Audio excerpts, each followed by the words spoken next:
بسم اللہ الرحمن الرحیم۔ الحمدللہ رب العالمین والصلاة والسلام علی سید المرسلین وعلی آلہ واصحابہ اجمعین۔ معزز سامعین کرام، عبد الرحمن امان سلسلہ سیرت نبی کے ساتھ آپ کی خدمت میں حاضر ہیں۔ خدا کا شکر ہے کہ اس نے چند در چند مزاحمتوں کے باوجود سیرت پاک کی تیسری جلد کی تکمیل کا انجام سامان بہم پہنچایا اور ایک گنہگار کو توفیق بخشی کہ ان اوراق کو ترتیب دے کر اپنے سیاہ اعمال نامہ کے دھونے کے لیے آب رحمت کے چند قطرے فراہم کر سکے۔ یہ الفاظ ہیں سید سلیمان ندوی، جو کہ اس کتاب کے مصنف ہیں سیرت النبی۔ اردو زبان میں سرور عالم صلی اللہ علیہ وآلہ وسلم کی سیرت پر جامع ترین کتاب سیرت النبی صلی اللہ علیہ وآلہ وسلم، علامہ شبلی نعمان رحمۃ اللہ علیہ، نعمانی رحمۃ اللہ علیہ اور علامہ سید سلیمان ندوی رحمۃ اللہ علیہ کی تحریر۔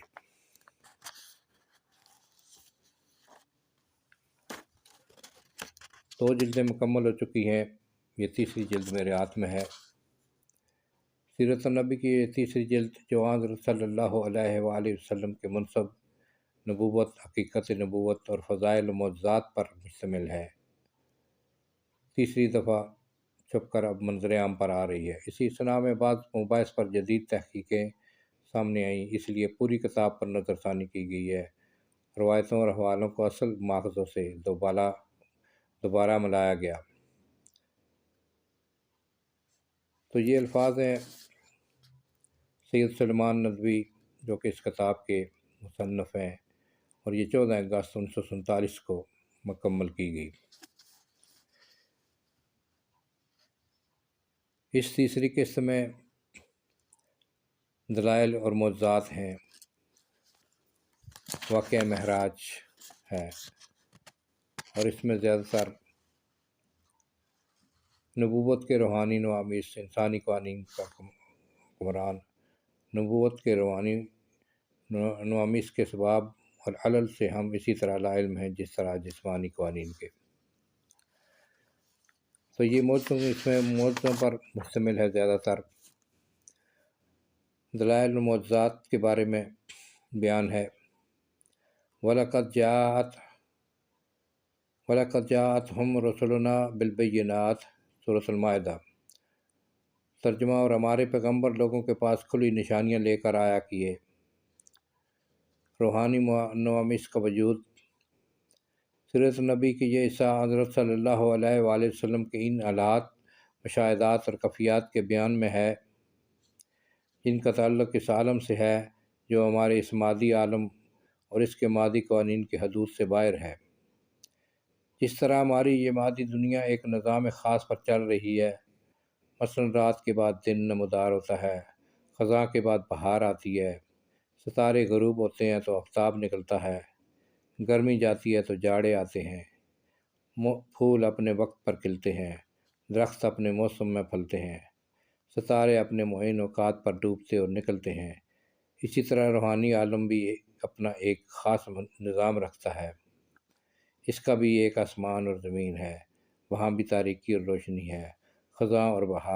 بہار ہے، فصل اور موسم ہے۔ نبوت کے فطری اور روحانی اثار۔ جب روئے زمین پر گناہوں کی تاریکی اور بدیوں کی ظلمت محیط ہو جاتی ہے تو صبح کا تڑکا الگ ہوتا ہے اور آفتاب ہدایت نمودار ہوتا ہے۔ باغ عالم میں جب برائیوں کی خزاں چھا جاتی ہے تو موسم بدلتا ہے اور بہار نبوت رونق افروز ہوتی ہے۔ اور جس طرح زمین، آسمان، سورج، پھل اور پھول کے خاص قوانین فطرت ہیں جن میں عموماً تغیر نہیں ہوتا، اسی طرح دنیا کی رشد و ہدایت، عذاب اور رحمت اور نبوت اور رسالت کی خاص اصول اور قواعد ہیں جن میں تغیر راہ نہیں پاتا۔ انبیاء اور رسل اپنے اپنے وقت پر مبعوث ہو کر قوموں کو دعوت دیتے ہیں، قومیں ان کی تصدیق یا تکذیب کرتی ہیں، منکرین ہلاک اور مومنین کامیاب ہوتے ہیں۔ اس روحانی جہاد میں انبیاء اور رسل سے ہمارے علم و دانش سے بالا تر اعمال صادر ہوتے ہیں۔ اور ان سے عجیب عجیب خوارق ظہور پذیر ہوتے ہیں۔ تو نبوت کے روحانی نوامیس انسانی قوانین پر حکمران ہیں۔ جس طرح ہمارا نفس اور روحانی اور ہماری روح یا ہمارے جسم کی پر اسرار مخفی قوت ہمارے کلبد خاکی پر حکمران ہے، اور ہمارے تمام اعضاء اور جوارح اس کے ایک ایک اشارے پر حرکت کرتے ہیں، اسی طرح نبوت کی روح اذن الہی سے سارے عالم جسمانی پر حکمران ہو جاتی ہے، اور روحانی دنیا کے سنن اصول عالم جسمانی کے قوانین پر غالب آ جاتے ہیں۔ اس لیے وہ چشم زدن میں فرش و زمین سے عرش پر بری تک عروج کر جاتی ہے، سمندر اس کی ضرب سے تھم جاتا ہے، چاند اس کے اشارے سے دو ٹکڑے ہو جاتا ہے،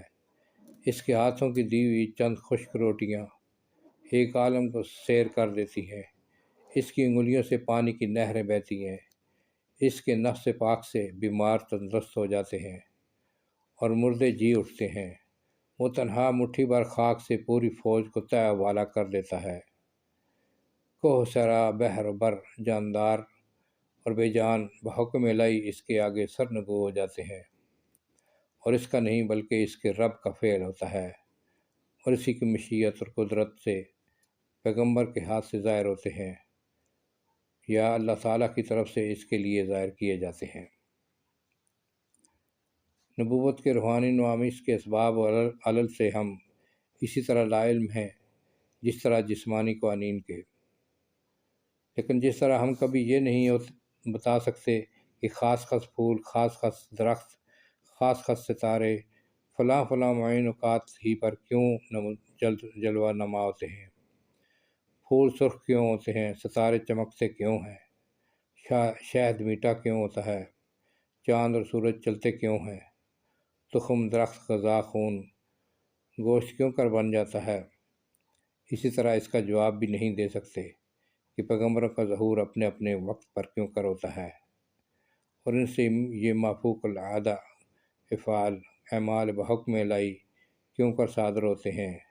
یعنی معجزات کس طرح اللہ تعالیٰ کے حکم سے ہوتے ہیں۔ ہم صرف یہ جانتے ہیں کہ وہ ہوتے ہیں، چنانچہ دنیا کا ہر پیغمبر بلکہ روحانیت کا ہر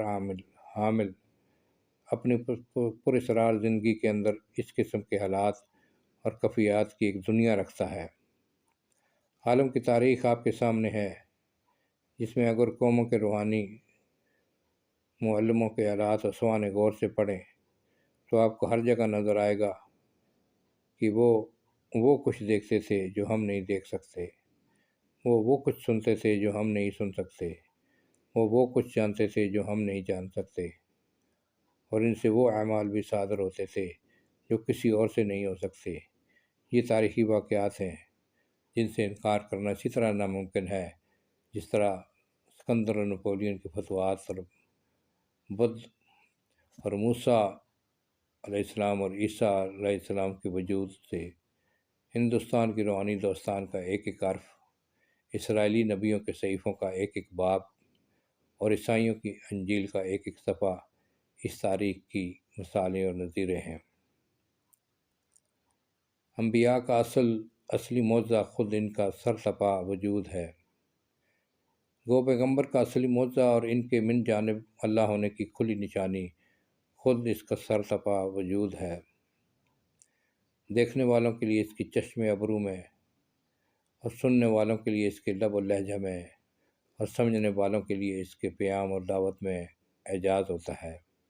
لیکن جو لوگ احساس حقیقت میں فروتر ہوتے ہیں ان کو اس سے تسکین نہیں ہوتی، اور وہ مادی اور محسوس نشانیوں کے طلبگار ہوتے ہیں جو بالآخر ان کو دی جاتی ہے۔ انبیاء کے کامل پیرو ان سے معجزہ نہیں مانگتے تھے، لیکن انبیاء کے متبعین میں سے سابقین اولین اور صدیقین اور صالحین نے اپنے پیغمبروں سے معجزہ طلب نہیں کیا۔ حضرت عیسیٰ علیہ السلام کے حواریوں نے ان کا معجزہ دیکھ کر آسمانی دولت کا حصہ نہیں پایا تھا، حضرت خدیجہ رضی اللہ تعالی عنہ سب سے پہلے حضرت صلی اللہ علیہ وسلم پر ایمان لائیں، مگر چاند کے 2 ٹکڑے ہوتے ہوئے دیکھ کر نہیں، بلکہ یہ جان کر کہ آپ صلی اللہ علیہ وسلم غریبوں کے دست و بازو ہیں، قرض داروں کی تسکین اور سہارا ہیں، مسافروں کے ملجا و ماوا ہیں۔ حضرت ابوبکر رضی اللہ تعالی عنہ اور عمر عثمان رضی اللہ تعالی عنہ اور علی رضی اللہ تعالی عنہ اور دیگر اصحاب کبار رضی اللہ تعالی عنہم میں سے کسی ایک نے بھی آپ صلی اللہ علیہ وسلم کی صداقت اور راستے کی حقیقت کو ظاہری آیات اور معجزات کی روشنی میں تلاش نہیں کیا۔ ان کے لیے آپ صلی اللہ علیہ وسلم کا سر تپا وجود نفس دعوت حق اور پیام اخلاص ہی معجزہ تھا۔ انہوں نے اسی کو دیکھا اور اسی سے ایمان کی دولت پائی۔ سامعین کرام، سلسلہ وار نبی پاک محمد مصطفیٰ صلی اللہ علیہ وسلم کے معجزات